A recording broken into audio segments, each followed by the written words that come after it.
the biological family is a pattern post, mga kapatid. Now, kung yung papansinin mga kapatid, paano mo iiwan ang pamilya mo? Dahil nakatatak ang pangalan, halimbawa, si Kulit, Manasir. Hindi niya kaya iwanan ang pagiging Manasir niya hanggang sa kapatid niya. Everybody say amen. So, sabi na isang nakausap ko, kaya nang iiwan lahat, kaya sa iwanan ng lahat, yung pamilya na hindi siya kaya iwanan. Totoo yun. Yung biological mother niyo at saka yung father, hindi niyo kaya iwanan yun. If you speak about biological family.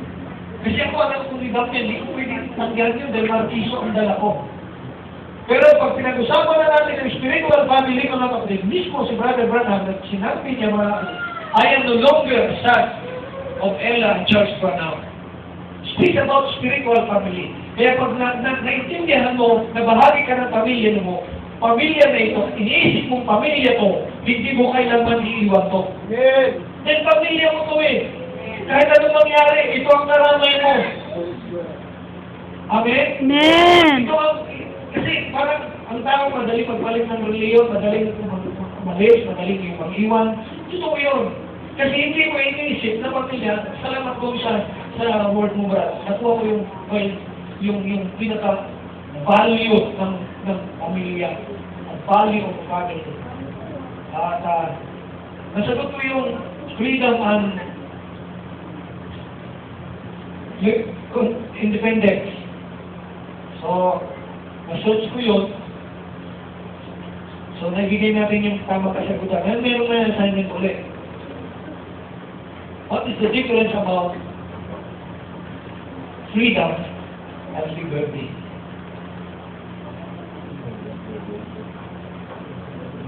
So, next Sunday, baka magbigay ako ng regalo. Kapag natumbok ninyo yung sagot, what is the difference about freedom and liberty? Kasi yung independence at saka yung freedom, nasagot natin kanina. So, doon naman tayo. Sinerge nila, sige, search ninyo, hanapin ninyo sa mga dictionary o kaya especially sa message. Doon ako magpapatay ng tamang sagot sa message and then Bible. Hanapin niyo yung word na freedom and liberty. Amen. Assignment po yan, ha? Ako kanina, ang ganda ng regalo na tanggap ko. Sumagot ako, mga batid. Sinasabi ko sa inyo. Ang saya. Pero, hindi ko makapaniwala. Oo, hanggang ngayon, nag-iisip pa ako eh. No? Sige, papalayan ka natin ito natin. Sino siya amen?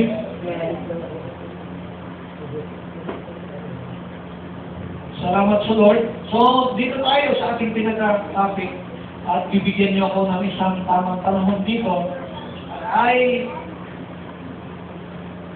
gusto kong tapusin ito. Nung pinakikinggan ko ito, ganda po ng mensahe nito mga. I'm so blessed for this message.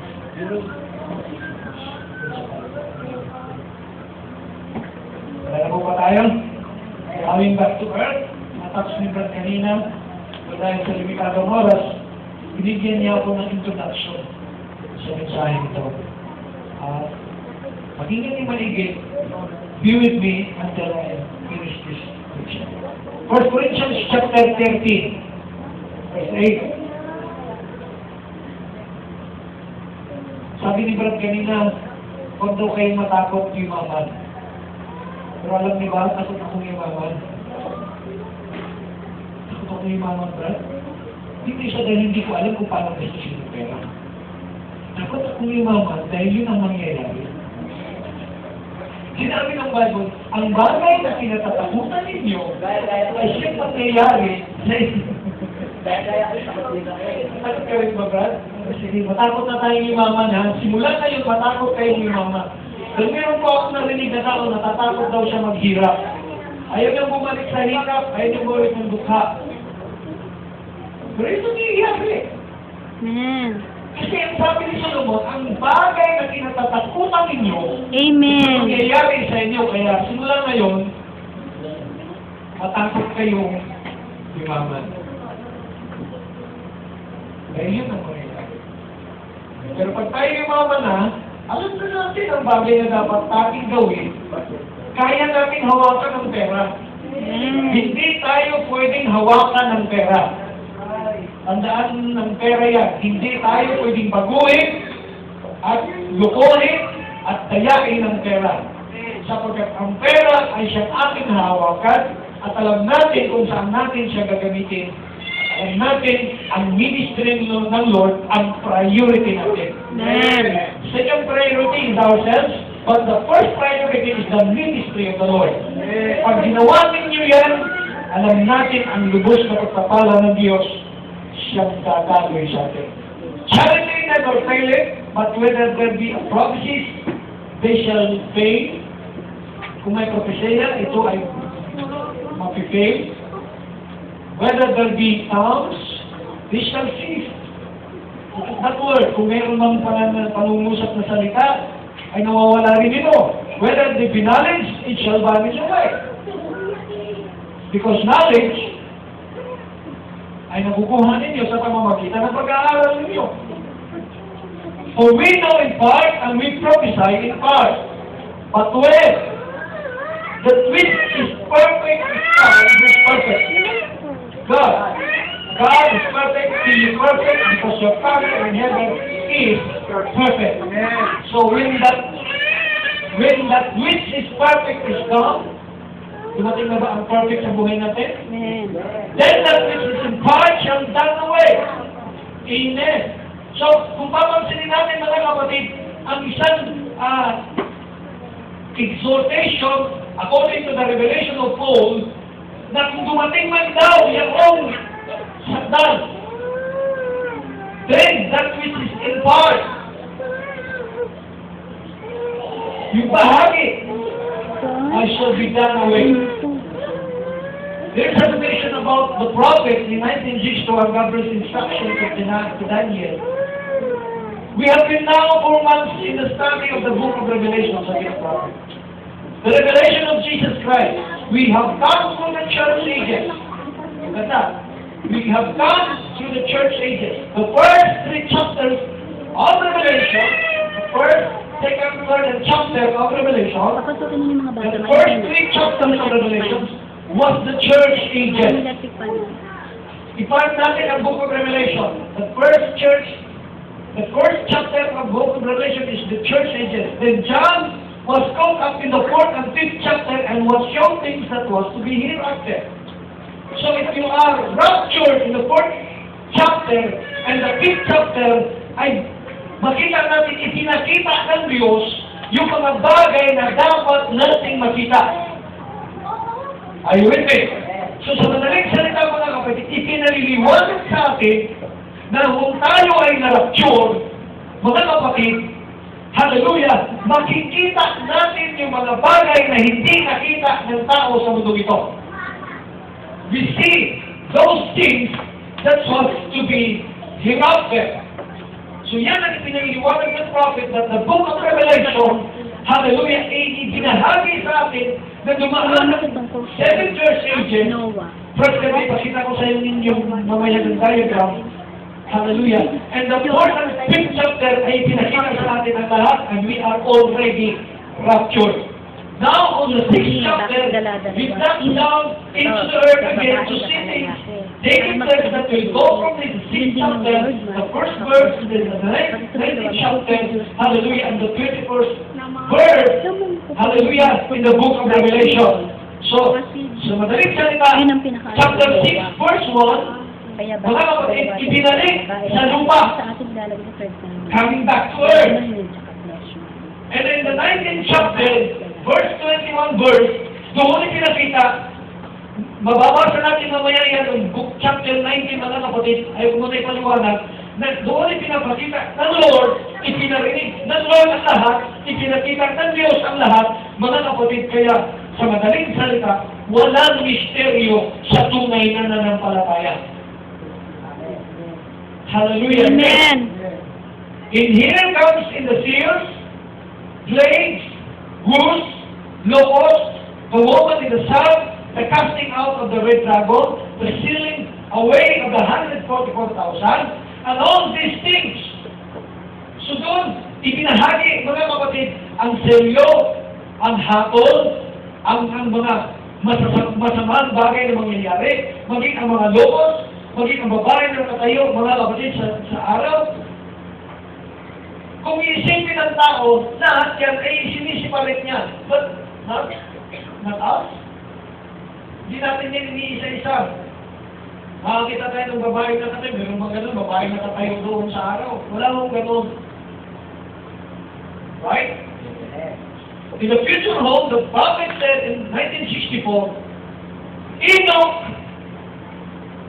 or Enos, before the antediluvian destruction, antediluvian is the Noah's destruction, Noah's Ark or Noah's Day. Antediluvian destruction. Yan po ang ibig sabihin ng antediluvian destruction. It is the day of Noah's Ark. When justification was coming in, he brought forth a sign in this pyramid in 7 steps. 7 steps means 7 church age. Alright? Are you with me? Yeah. 7 steps, may 7 hakbang, 7 kwenta, mga kapatid, it speaks about the 7 church age. Going to the king's chamber. So, ang 7 iglesia sa kapanahunan ay siyang magdadala sa atin tungo doon sa tinatawag king's chamber. Alam mo yung king's chamber? Yung lugar kung saan nakaupo ang hari. Once on the 7th step, tingnan daw natin ang 7 hakbang. If you ever study the dimensions of the pyramid, what comes out to take the oncomer to introduce to the king?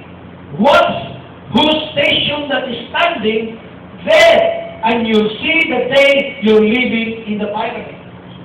Pag tinignan at nakita mo yun kung anong stasyon, kung saan nakatayo ang dimensions, at makikita mo sa araw na ito kung saan ka nabubuhay sa bahagi ng pyramids. Kasi doon sa 7 church ages, doon sa pyramids, na ipinakita ni Brother Branham, ito yun, mga kapatid, the pyramids, from Ephesians to Smyrnians, then pasok doon sa Pergamians, Stepsans, pataas, Chaterians, Sardis, and also the Philadelphians and Laodiceans. Pero yung pinakatuktok, kung titignan mo mga kapatid, which is the capstone, nung binuksan ng prophet, mga kapatid, binuksan niya, tinapyas ang capstone, ayun eh, naramdaman ng propeta ang ibang kapangyarihan doon sa loob ng pyramid. Amen. Hello? Kaya kailangan mag-up yung capstones. Kaya pag tinatiyal yung mga kapatid, makikita mo kung saan bahagi ka ng pyramid na bumuhay ngayon. Dahil pag hindi ko nag-up yun, mga kapatid, hallelujah, ang pinakatuktok noon, ibig sabihin, hindi pa na-reveal sa kanila at under pa sila ng Laodicean Church Age. Pero pag nag-up na yun, mga kapatid, you are no longer in the church ages or in the Laodicean Church Age. Dahil sa iyo, nung kinap yun, ang ibig sabihin ng kapit, mga kapatid, praise God, it is the revealing of the 7 seals. Because those seals is Jesus Christ Himself. Ni-reveal ang selyo sa atin, mga kapatid, it is no longer a mystery. Alright? Can you see amen? So, ipinakita lang sa atin dyan, sundan nyo ako. Kasi pag nasundan nyo ako, pagbaba natin dito, mga kapatid, may mga responsibility pa rin tayong gagawin. Hindi tayo bumaba dito, mga kapatid, ibig sabihin ba, Pastor, pumunta tayo sa langit, bumaba. No, I am not saying that. Kasi ang call up sa atin sa chapter 4 ng Revelation, dinala tayo sa Espiritu ng Diyos. In the book of Revelation chapter 4, mga kapatid, narinig ni John, ang tinig John represent the wife. At narinig niya ang tinig ng Panginoon na katulad ng trompeta. At ano, sabi niya, nung marinig niya at tumakita niya, sabi niya, and suddenly, I was in the Spirit of the Lord. Amen. And that is caught up, that is rapture. In the book of Revelation chapter 4. Pagdating sa chapter 5, ipinakita sa kanya ang lahat. Pagdating sa chapter 6, ibinalik siya sa lupa ulit. For what purpose?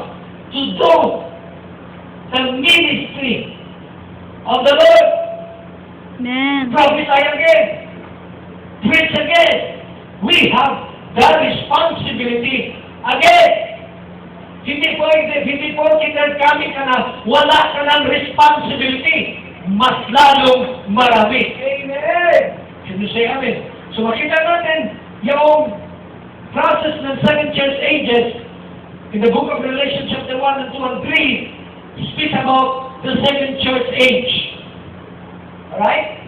Pababasa natin ang book of Revelation 1 and 2 and 3. Nagtutukoy ng 7 church age o 7 church in Asia. Simula sa Efeso hanggang Laodicea. Nagpasimula kay Paul until Brother Branham.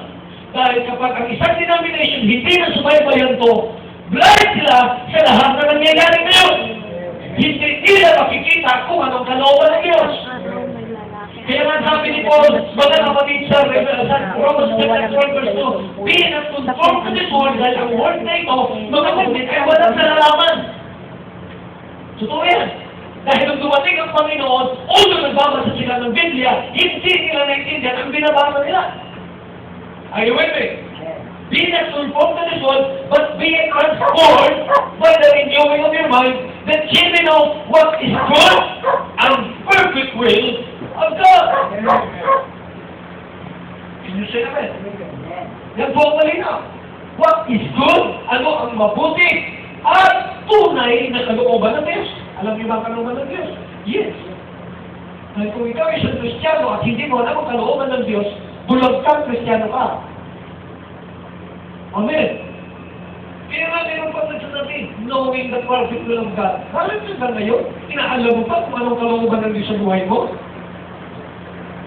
Kaya saying that, because I know already what is the will of God to me. For me. Alam ko at alam niya. I know Him and He knows me. He knows my names. And He knows our names. Tinatawag niya tayo sa ating mga pangalan. Alright? We know that Enos and Job were before the turn of the earth in its orbit with the sun. The heavens were in perfect view to see from earth. That view was from Eden to Noah's ark, and that the time the earth went into chaos. During the time of Garden of Eden until Noah, ang mundo ay nasa perfect view siya. Tinatawag siya na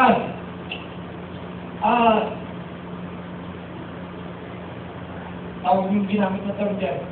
Kasi kailangan tayong bumalik sa original position natin eh. Nasa original siya position, hindi siya nakatil, hindi siya nakatagilid. Ibig sabihin, perfect ang mundo during that time. Mga kapatid, the perfect alignment, mga kapatid, from earth to heaven, hallelujah, from Eden's Garden of Eden until Noah. Bago dumating ang great phenomenon or yung chaos sa panahon, yung antediluvian event. Are you with me? Susundan niyo ako, matatas natin yung kahit anong kwento na. not knowing ng iba. Kasi ang prophet, napakalawak ng kanyang kaalaman pagdating dyan eh. Praise God. So, Eden to Noah's ark, and that's the time the earth went into chaos.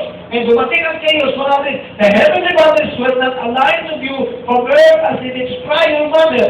Let's look at the return in a different manner than we ever had. So yan po sinasabi ng propeta, ipinaunawan at ipinapakita sa atin kung ano ang kalagayan natin bago nagkaroon mo na kapatid, word God, ng chaos. Tumagilid ang mundo, tumagilid ang paningin ng tao, tumagilid ang lahat, mga kapatid, ng gusto ng tao at lumayo sa gusto ng Diyos. Kaya kailangan maibalik siya. May nakausap ako na nag-fellowship dito, akala niya nakabalik na siya. Akala ko rin naibalik na siya sa tamang sa original na condition niya. Kala ko na-experience niya ang new birth. The true new birth, eh, tinuro ko sa kanila ang true new birth. Pero ang nakakalungkot, pera lang, bagsak na. Hindi ako pwedeng pabagsakin ng pera. Di anumang bagay ng mundong ito, sinabi ni Pablo sa Book of Romans chapter 8. Walang sino mang pwedeng magpabagsak sa iyo. Sabi ko nga rin, the value of the family of God. Pag nakita mo yung value ng pamilya ng Diyos, walang sino mang pwedeng maghiwalay sa atin. Kung makita natin, yung importansya, yung must ng pamilya. Are you a family of God? Yes. Ayan. Me too. Yan ang pamilya ng Diyos from eternal to eternal. From eternal, bumaba dito, mga kapatid, Diyos ba? Nag-experience lang, pero hindi pwede maghiwa-hiwalay. Dahil ano man ang nangyari dito, mangyayari dito, doon, mangyayari dito, mangyayari ulit doon. That is the perfect plan of God. Amen? Question and answer, the brother Branham said, mga kapatid, I am not He, I am His servant. And the pillar of fire is not He. It's in the spirit form, see, which was upon the Son of Man, has come now to anoint sons of men, to bring back a ministry just exactly He said it would be, in order for the head and the rest of the body to connect together, connecting each other.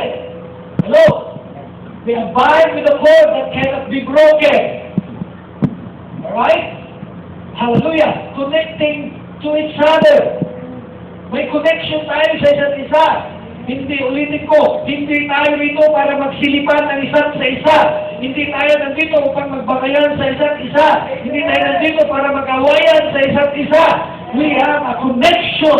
What kind of connection? A love, divine love connection. A divine love connection. Alright? Sa ministerial meeting namin, salamat sa Lord ang katotohanan ng siyang laging nagtatagumpay. May mga tao talaga, mga kapatid, kaya ito ang pinapabariyan ko ng klaseng espiritu sa pagkain. Matutunan ng lumaban. Pag mali ka, huwag mong justify ang sarili ka. Kahit sino ka pa. Hindi ako natatakot. Pag mali ka.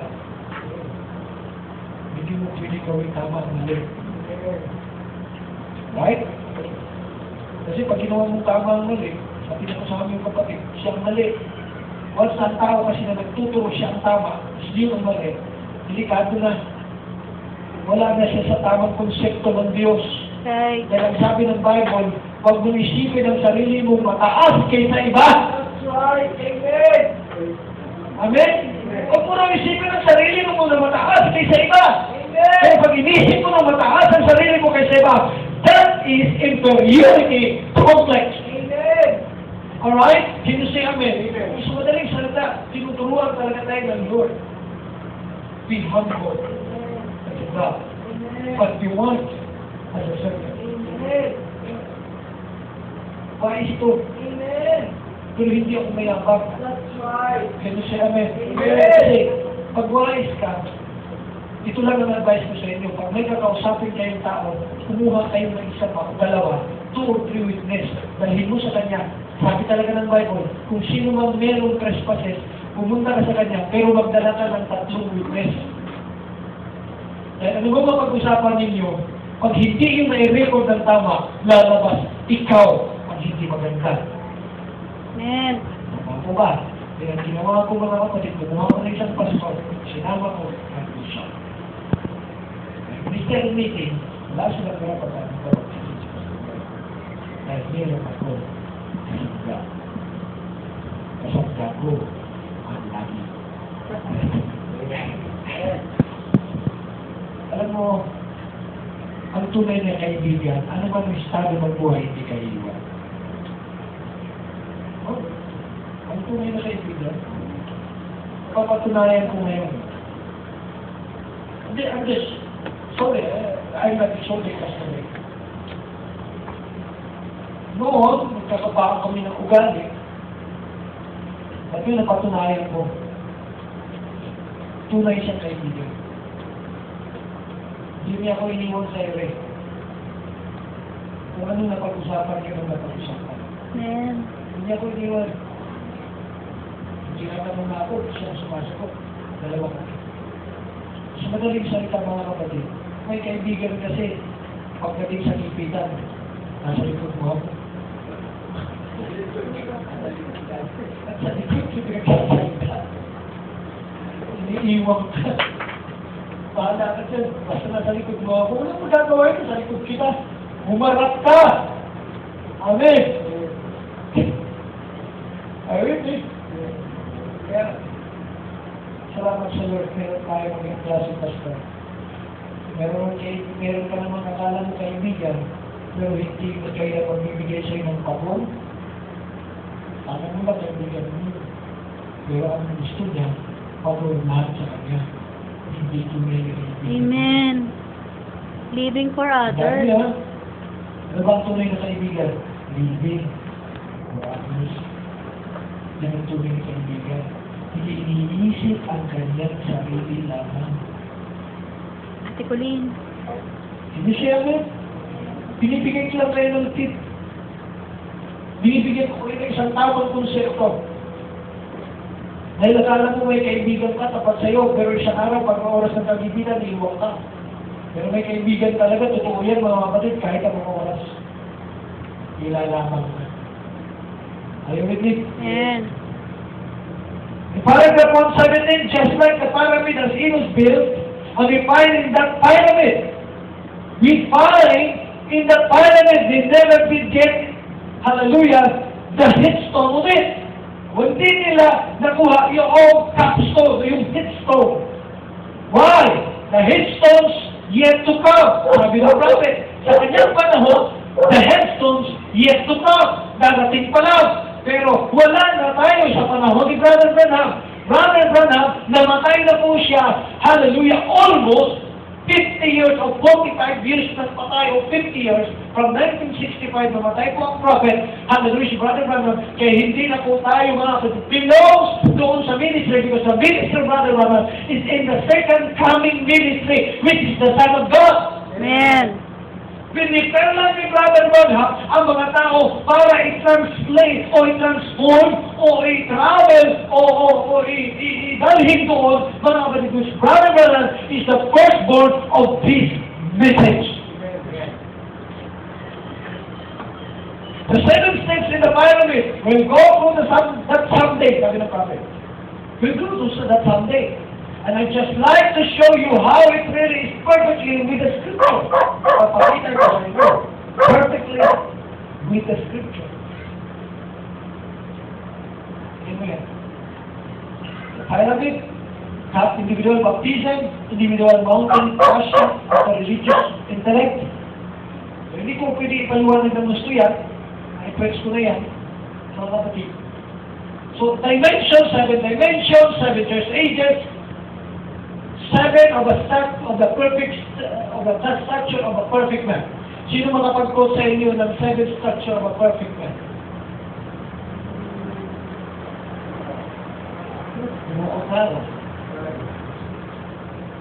What?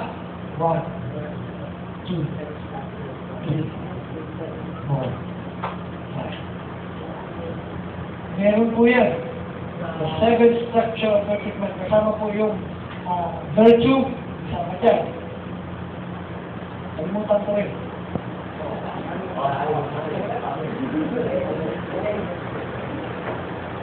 Nahanap ko ba? Tuloy tayo. Remember the air sign, sabi ng prophet. Remember the air sign, Aquarius. Lord, lahat ng Aquarius, magsabi namin. Ako lang yung Aquarius dito. Ako lang ba ang Aquarius? Uy! Wala ba kayo sa age ng Aquarius? We are in the Aquarian age. Nakalay tayo, nandito tayo sa House of Aquarius ngayon. The air sign Aquarius had all of his constellations.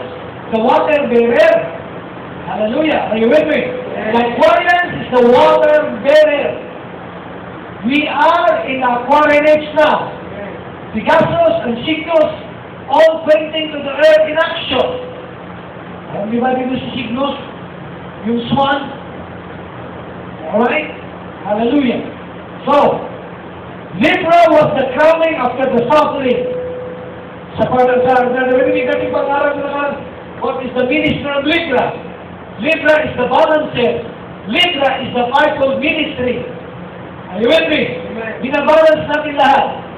And Gemini was the Omega, the restoration to our faith at Pentecost and our spoken word body in the dead. So, Gemini, are you with me? Sinong Gemini dito? Walang hawak ng Gemini dito. Okay, the three together was the perfect day. Aquarius, Libra, and Gemini. Are you with me?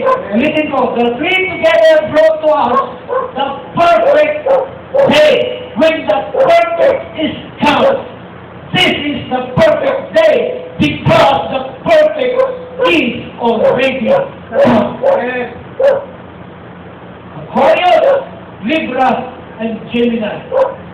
1 Corinthians chapter 14, verse 6. Now, brethren, if I come unto you speaking with tongues, if there is tongues, hallelujah, tao kasi nakapulot sa tongues. What shall I profit you? Ano ba ang pakinabang ko kung ako ay pupunta sa inyo at magsasalita ng wika? Meron ba akong kapakinabangan? Except I shall speak to you either by revelation. You have to speak. You have to speak by revelation. Alright? Wala nang hihigit pa sa kapahayagan. Kung ako'y nandito at magsasalita ng kagaling-galing ang kaas-taasan katikunan, wala akong pakinabang. I mean, not by might, nor by power, but by saying of the Lord, because the word of the Lord, the word of the Lord is a revelation.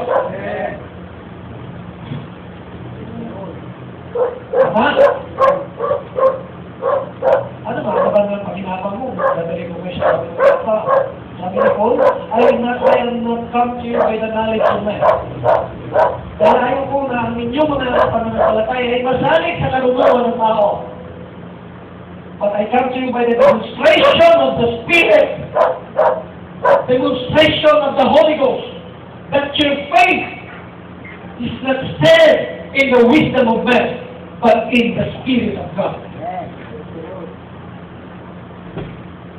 Or by knowledge, or by prophesying, or by doctrine, and even things without life-giving sound with a pipe or harp, except you give a distinction in the vows.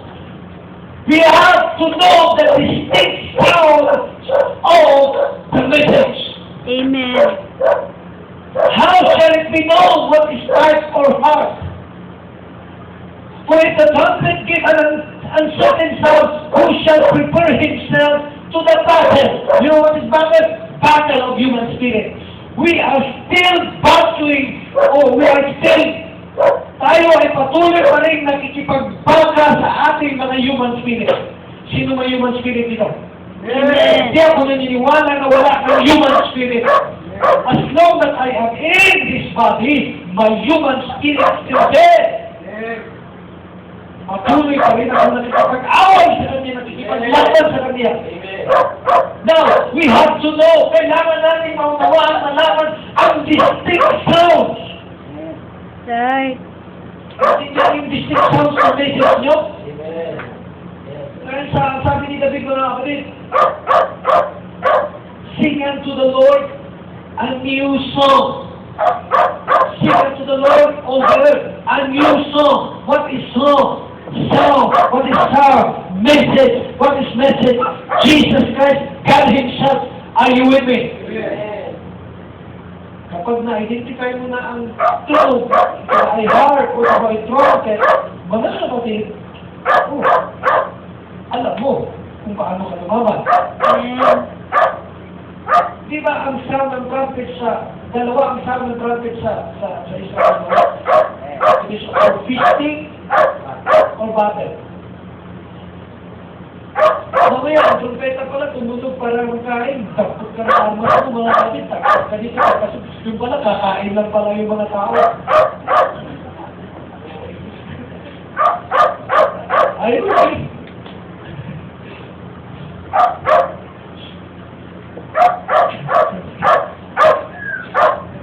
Tapos yung pala, tunog.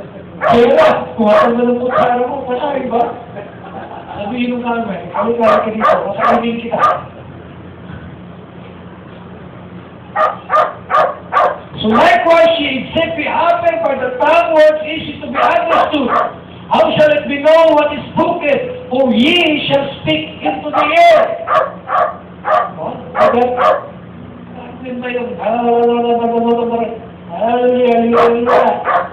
you are speaking into the air.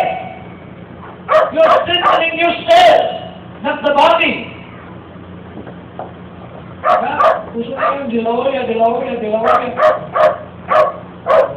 yung di sinabi yung pakyaw. There are, it may be so many kinds of voices in the world. Hello? There are so many voices, kinds of voices in the world. Ang voices yan, yung preaching, ang dami kong nananawan ngayon. Diyos.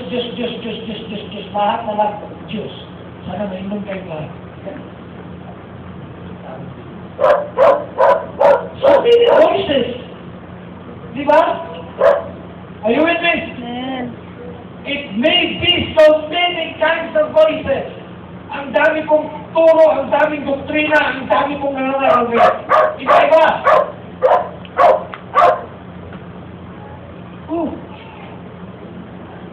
Talaga ng value. Talaga ng value. Family. Sino ka kolektibo? Alam niyo mga kapatid, wala akong narinig na isang katoliko nila ang pagkakari. Ganun siya magrespeto sa pare. Ganun sila magmahal sa pare. Pag nakita nila sa kalsada, nag-bless sila. Ganun kataas ang kanilang respeto.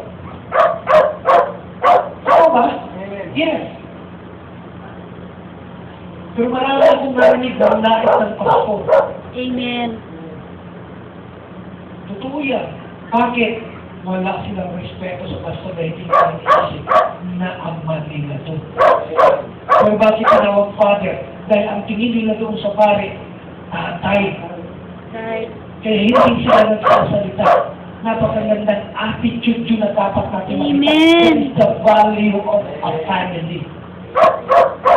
Sana, galing rin naman tayo sa mga katoliko na pananiwala mga kapatid, pati sana yung ugali nila bilang paggalang doon sa pare. Dalhin natin dito. Na-appreciate ko yun. Alam niyo ba? But I am so very appreciative that kind of attitude. Kaya hindi na nakita si Father, talagang Father. Halos, bigyan ng upuan, paypayan. Tingin nila na si doon sa Father. Father, ang nila, Diyos ang tingin halos eh. Pero nakakalungkot pagdating sa pastor, ang dami ho, nagsasalita. Hello, si Pastor? Hi. Coffee here. Pastor? Hi. Ryan. Pastor? Pastor. Amen? Hello? Are you with me? Amen. Value of a family.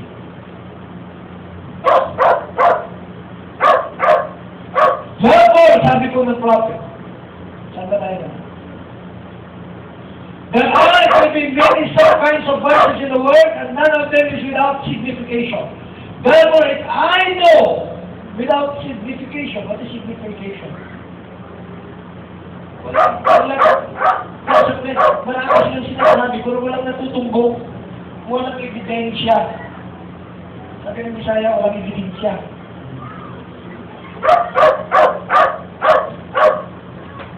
Walang ebidensya ka. Nawanan kami ang lahat binabata. Sabi ko si Brother ang lahat binabata. Pinababata dahil lahat binabata. Sabi ko Bisaya,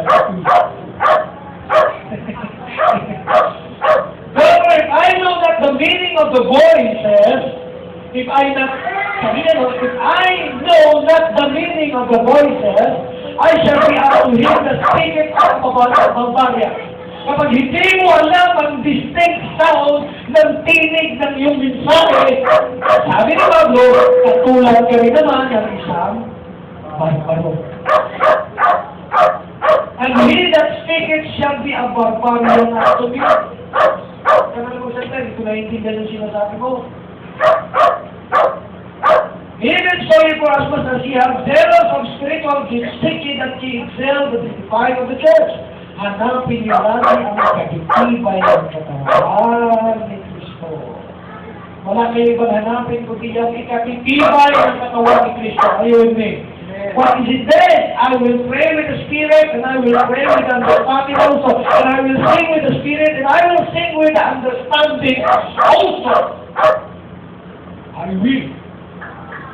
Yes. Habang sa panahon na nananalangin ka, kailangan alam mo kung anong panalangin meron ka. Kung nananalangin ka ng pera, ako nananalangin ako ng pera, pagyamanin mo ako, isip mo kung kahipapan sa harap namin. Oo, yan ang panalangin ko ngayon. Tawin mo akong milyonaryo. Paano kung magiging milyonaryo? Malay mo. Wala natin. Sasama ko kayo. Ano ba? Ano kayo, Lord? Pahirapan mo. Wala ka na. Ako na rin. Lord, pahirapan mo naman kami. Hindi mo naintindihan yung pinag-pray mo. Di ba kayo nanalangin na yumama ka? Nanalangin na paano yumama naman kayo? Kasama mo ako? Amen. Kaya sana, pag yumama kayo, kung naman sa kayong kayamanan nyo, isa magdadala sa inyo sa impyerno. Tama ba? Pag yumama kayo, huwag nyo sabihin, ayaw ko nang bumalik sa kaso sa ako. Balik ka doon. Hindi mamang ka, manatili ang paa mo sa lupa. Amen. Huwag kang lumipad. Dahil wala kang pakpak. Hindi kang kaya ka ng pera mo. With me.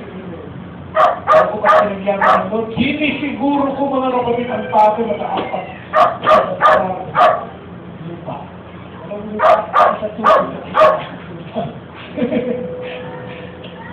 Hindi nga, totoo yun mga kapatid. Manalangin kayo.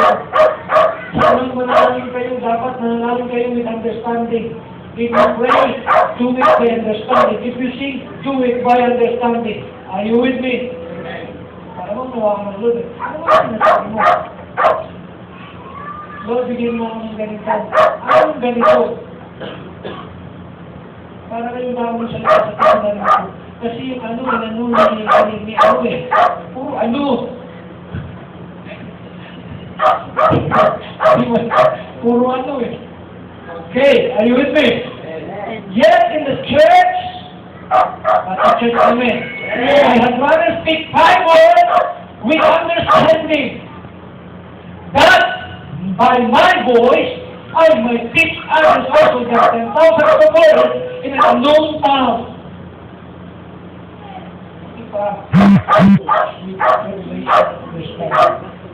Brethren, be not children in understanding, howbeit in malice be children in understanding, be men.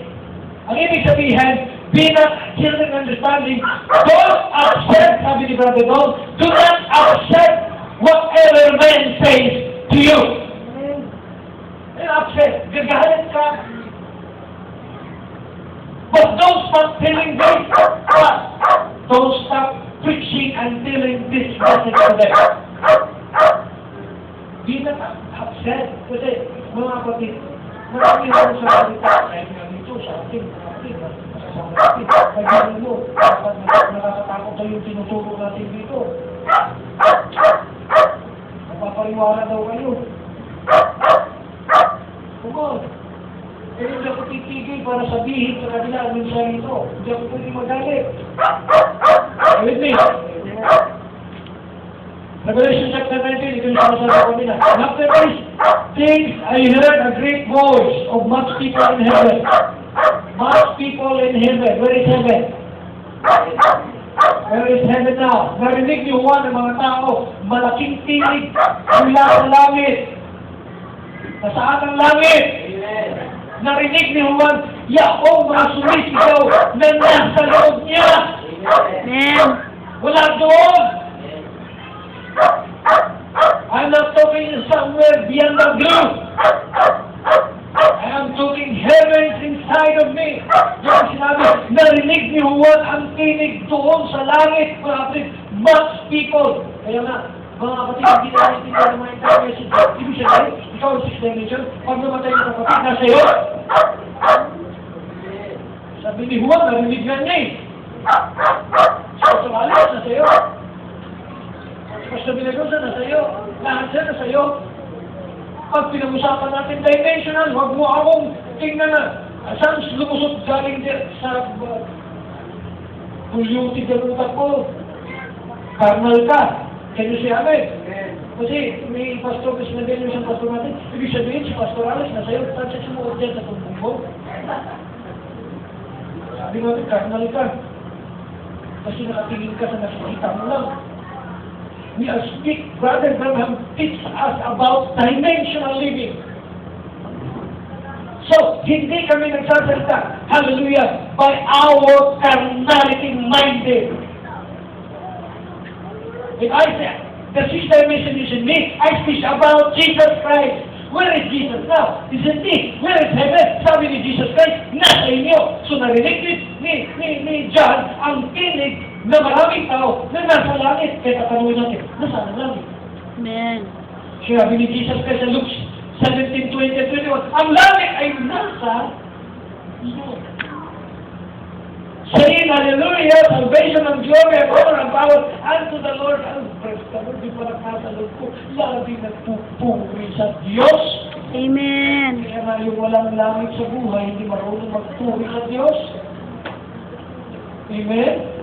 For true and righteous are His judgments, for He hath judged the great whore, which did corrupt the earth with her fornication, and unavenged the blood of His servants at her hand. And again they said, hallelujah, and her smoke rose up forever and ever. Amen. Praise the Lord. There on the Amen, which is the church. And the 4 and 20 elders and 4 beasts stepped out and worshipped God that sat on the throne, saying, hallelujah, amen. Say hallelujah, amen. Amen. The voice came out of the throne. Saan galing ang voice? Came out of the throne. Where is the throne now? Behold, the throne at the tabernacle of God is with men. Amen. Chapter 21. Saying, praise our God, and ye His servants, and ye that fear Him, both small and great. And I heard as it were the voice of a great multitude, and as the voice of many waters, and as the voice of mighty thunderings. Who? Saying hallelujah, for the Lord God omnipotent reigneth. The Lord reigns. Where? Now. Amen. Now. Sa kanila, Sunday. Pero sa atin, now. Right? Let us be glad and rejoice and give honor to Him. Kasi natin ko, magpalagay ka. Magpapagulog-lukutan. Diba? Amen? For the marriage of the Lamb is come, and His wife hath made herself ready. Unto her was granted that she should be arrayed of fine linen. You know what is fine linen? Clean and white, for the fine linen is the righteousness of the saints. Sabihin na ba kayo? Righteousness of the saints. Sabihin sa sabi ng Israel, mapilong lilenyo. Magandang lilenyo, maputi. And He said unto me, right, blessed are they that you shall call unto the marriage supper of the Lord. And He said unto me, these are the true sayings of God. Hindi ko kasi dito ang paborito kong kulay. Okay. Ang talagang pastor. Okay.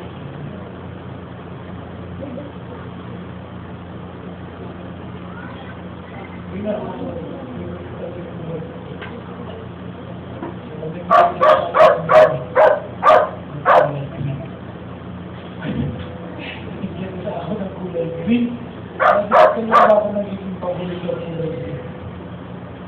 I saw heaven open, and behold, a white horse, and he that sat upon him was called faithful and true, and in righteousness he doth judge and make war. His eyes were as a flame of fire, and on his head are many crowns, and he had a name written that no man knew but he himself, and he was clothed with a vesture of deep and blood, and his name is called the Word of God.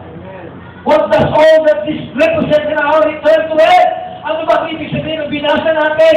Sinusundan niyo ba yun? Naiintindihan kanina? Ano yung ibig sabihin doon? Righteousness, eyes on fire, white horses, 24 elders, crowns, faithful and true sayings, vesture and deep of blood, tied with the word of God written on them. What is that? All these are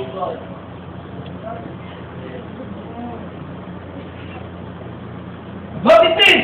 It represents the correction of the errors. Hallelujah. Pentecost, faith of the word man, even the spoken word of the God. How do we practically apply these truths to know that they are in the earth? Paano natin i-apply ang katotohanan ito practically para malalaman nila ang pagbabalik ang katotohanan na tayo ay nasa earth na? Return back to earth. What does that it mean? Ano yung topic natin? Return.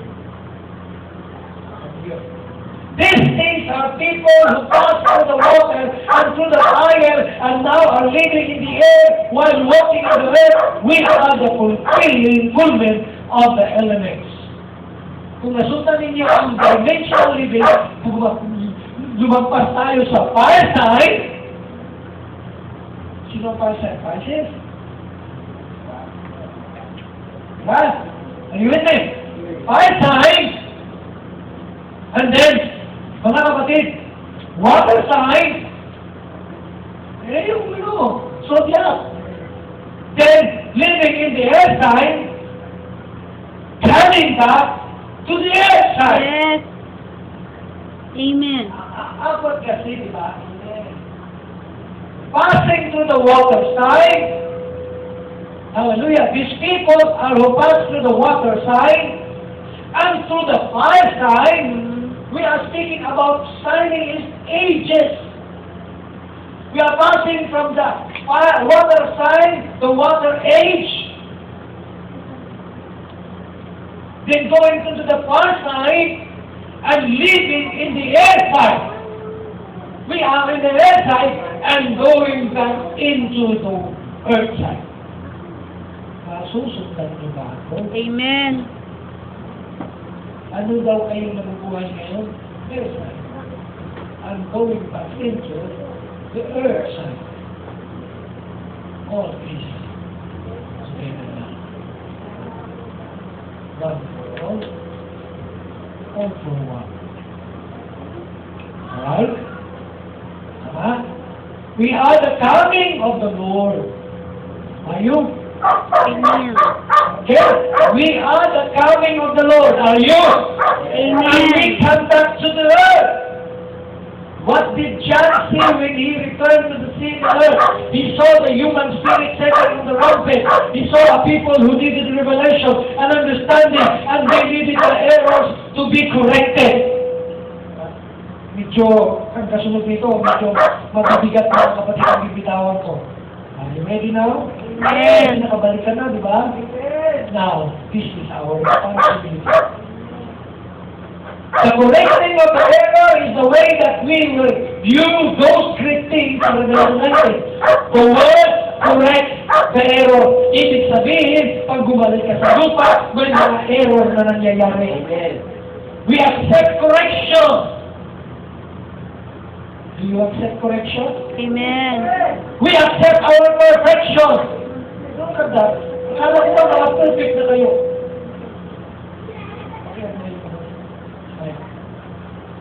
Sana ko perfect kayo. Bakit kailangan din yung perfection? No. Yes, I am perfect. Pakiot lang yung life. Ayan ko sila. Sana ko kung perfect na kayo, bakit kailangan yung correction, perfection? Hindi ko naintindihan. Pagkaya ng mga Pariseo, at saka ng mga Saduseo, na hindi naintindihan ng kanyang sinabi niya, amen.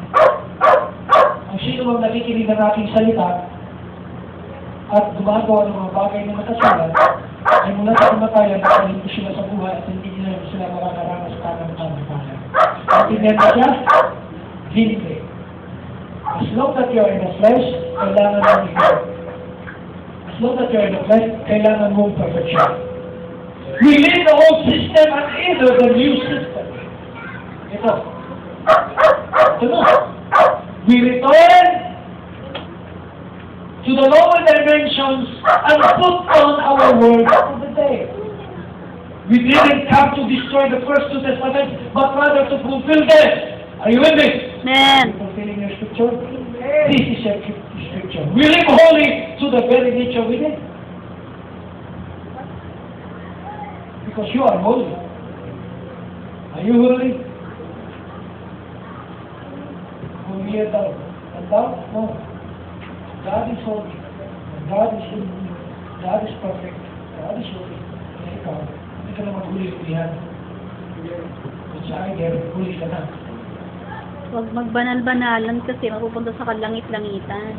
Ano ba? Huwag ka daw magbanal-banalan kasi pupunta ka sa Langit-langitan. langitan.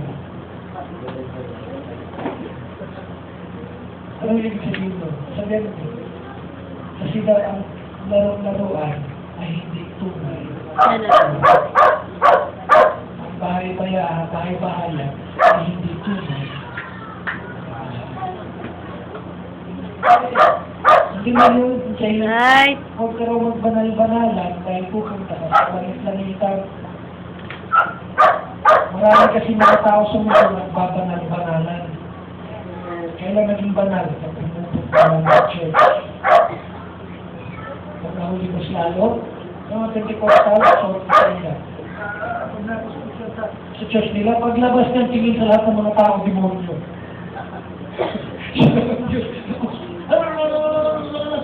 Paglabas ng tingin ng tao na lang katulungan niya demonyo. Tingin ng sarili at siya lang ang banal.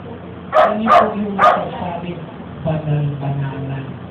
And Siguro, magkakitaw na ako ng masasakit eh. Huwag kayong magbanal-banalan dahil pupunta sa langit-langitan. Wala pong langit-langitan. Hindi ako nagbabanal-banalan dahil ako'y banal. Because ang Diyos na nasa akin ay banal.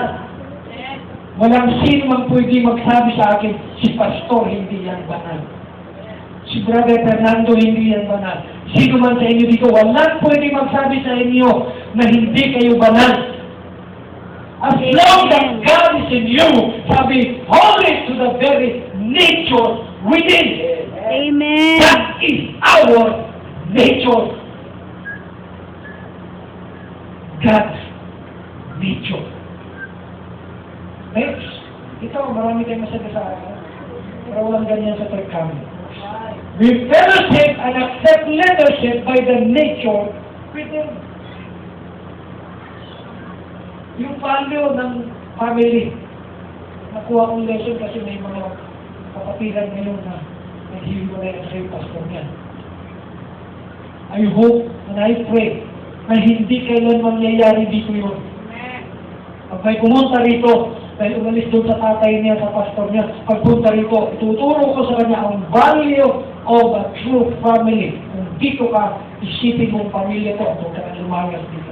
Amen. Dahil kung gusto mong lumayas ngayon pa lang, pagkatapos ng service, umuwi ka na kung saan ka galing ng pera. Doon ka sa loob, oh. Ando si Christy. May fellowship, accept leadership eh. Kaya nga tayo nag-may fellowship eh. Amen.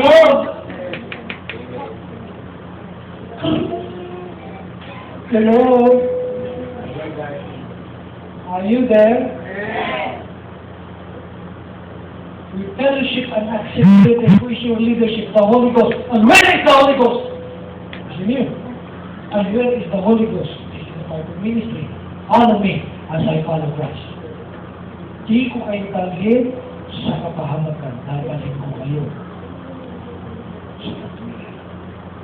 Amen? Amen. Fellowship and leadership. Within, by the nature, within. Masaya tayo sa fellowship? Amen. Masaya ba kayo sa leadership ng pastor niyo? Yes! Sabihin niyo sa akin, hindi naman masaya. Hindi ka masaya sa leadership ko, hanap ka na sa sarili mo sa pastor. Yung sinabi ko sa isang people, hindi ka na magiging masaya sa akin, hanap ka ng pastor mo. Tagal-tagal pa tayong dalawa magsama, hindi naman ka pala masaya sa akin eh. Sabi ko, nagsasaya-saya ako, hindi ka pupunta sa langit-langitan. Pupunta ka ng langit-langitan, nagsasaya-saya ako pala. Sabi nung isang pastor na nilipatan niya, sinabi ko naman sa kanya, pastor, kausap ko kailan eh. Kasi nag-discuss niya din, binagsak ko yung problema dun eh. Sabi niya, pastor, hindi ka alam mo sa'yo, sinasabihan ko naman yung people mo, balik ka kay Pastor Lloyd. So, balik siya. Sige, balik ka dito. Pag bumalik ka, sumunod ka. Kapag hindi ka sumunod sa akin, maging sa asawa ko, hindi po pwede. Kung manalangin ka, alisin mo yung asawa ko, hindi po pwede yun. No, gusto mo, ikaw asawahin ko. No. Bakit? Hindi na matanggap kung sino si Sister Blondie. Ang tawag sa kanya, asawa mo. Right. Ay Lord, sabi ko sis, ang tagal mo na kitang kasama, hindi ka ganyan dati. Amen. I'm not speaking din ang people na dito, yung balis. Hindi ka ganyan dati. Napakabait mo. Masunurin ka sa akin, masunurin ka sa asawa ko. Right. Bahagi ka ng pamilya. Pero bakit ka nagkaganyan ngayon? O pag-ibig. Sabi ni Pastor Jess, isa lang yan eh. Karabitan ng mga pastor sabi, ay,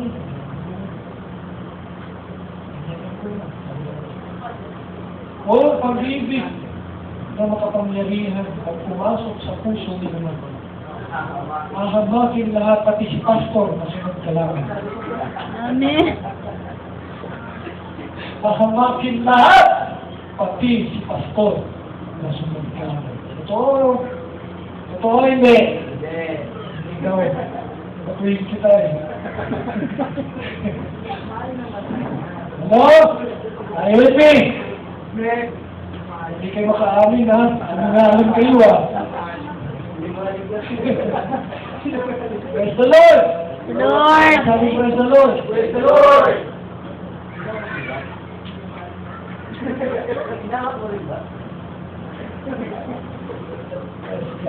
Sabi ko nga sa'yo, nagpipitaw ako. Sa'yo lang ginakatag kami. I said believers. Amen. Diba? Hindi pwede umibig ka, awayin mo si Pastor. Umibig ka lang, awayin mo na si Pastor. Ano problema ni Pastor sa iniibig mo? Wala akong problema sa pinamahan mo. Ang problema ko ay kinukurik ko ang mali mo. Amen. Hello? Yung pastor mismo nagsabi, nagtutukaan, nakita kong pastor niya, nagtutukaan daw. Sabi nga ko sa, anong kasunod ng tukaan ko? Eh, siya isang pastor na sila. Nasama na to, araw at gabi. Ano to, Siyempre mag-aaway yun eh. Away! Mismo yung pastor, na nilipatan niya, yun ang nagsasabi mo, and then expose. Eh, ganyan ba yung pastor na nilipatan mo? Hindi ka pinukuli, pero kaya ka naman dito. Sus, ano ba naman? Tapos sabi ko sa kanya, inaaway mo sa Blondie, dahil mali ang nakikita mo, pero ang totoo, ikaw na ang gumagawa ng mali. Sinasaway ka lang. Kasi saan mo yung mamay mo, ganyan talaga yan. Alam mo, alisin ko yan. Mamay ko yan eh. Bali o bagabili. Kaya nga mga kapatid, tinawag niyo yung mami lang yan. Yung mga, dito, minsan kung nagsalita yan, direkta.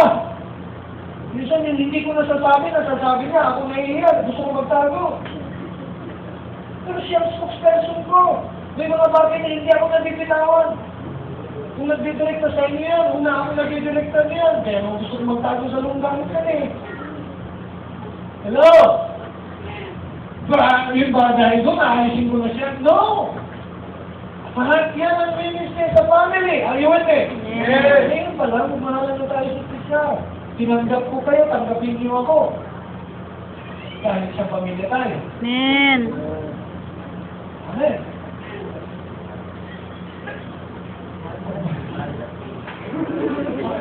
Ano yun?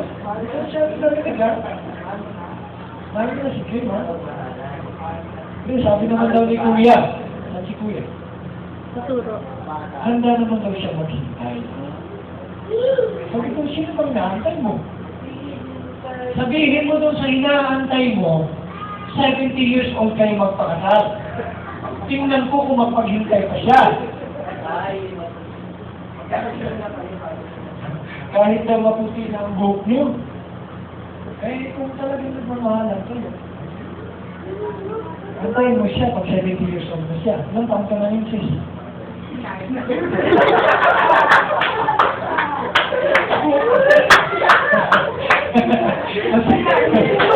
Masaya tayo.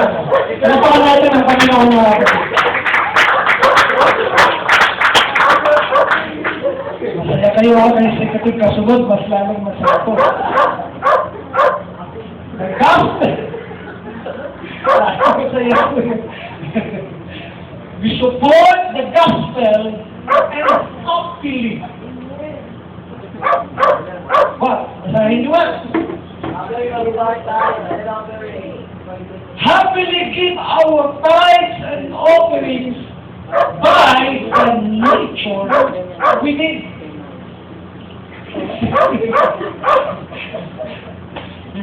yung mga araw ko, kabitawan ko.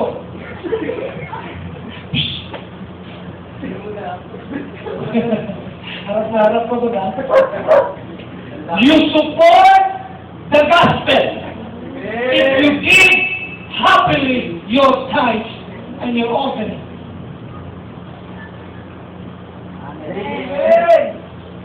Sino ang ka-tithes dito? Taas ang kamay. Hindi ka nagka-tithes? Taas ang kamay mo. Taas na. Taas na kahit minsan. Pero, hindi kayo nagka-tithes. Eh, ngayon, bakit ka nagbibigay ng tithes? We support the gospel and happily. Masaya ha? Give your tithes and offerings by the nature within. Leviticus 27:30. Basta! And all the tithes of the land, Tagalog, lahat daw na kasampung bahagi sa lupa, whether of the seed, o ito ay sa bini of the land, or of the fruit of the tree, kung ang lahat ng ginagawa mo, is the Lord's. Kanino daw? Sa Diyos. And it is holy unto the Lord. Ano daw? Banal yan. Ano daw? Sige, brother, ito. Ano yung tithes? 10% sa increase na tinanggap mo. Laki mo. Magkano baon mo, every week? Tinanggap mo lang every week. Totoo ha, totoo ha. Ha? Ibig sabihin, 20 pesos ang baon mo per day? Hindi nga. Hindi nga. So, ako 100 per day.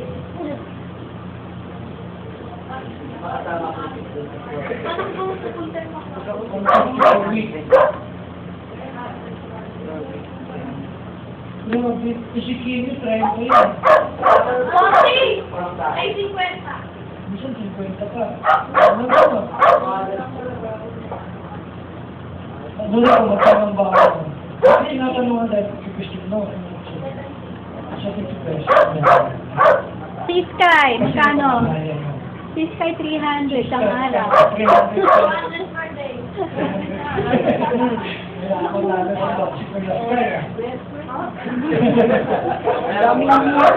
Now, dito, ang Biblia mismo nagsabi, yung 10% sa increase mo, kanino daw yun? Sa Lord. Pastor? Hindi kay pastor yun. Sa Diyos yun. Right? Ano? Diyos ka ba? Kaya nagtatouch ka sa sarili mo. Mali. Pagbasahin natin mamaya, kung saan mo dadalhin yung pagka-Diyos mo. Sa verse 31, and if a man will act all reading off to his heart, pag hindi daw may bigay yun, anong gagawin mo? He shall act, dadagdagan daw, ng ilang porsyento? 5. Dibawa? May touch kang 100. May pagbukas ng pinto. Nakain mo. Nakain mo. Kasi yung may hindi sa'yo sa tissue eh. Sinabi ko, ginagawa di ba? Sa tissue. Wala na, wala na. Okay? 100, magkano 5% sa 100? Pag ibinalik mo na sa Lord yun, kano na? 105. Pag hindi mo na ibalik yun, tumutubo yun.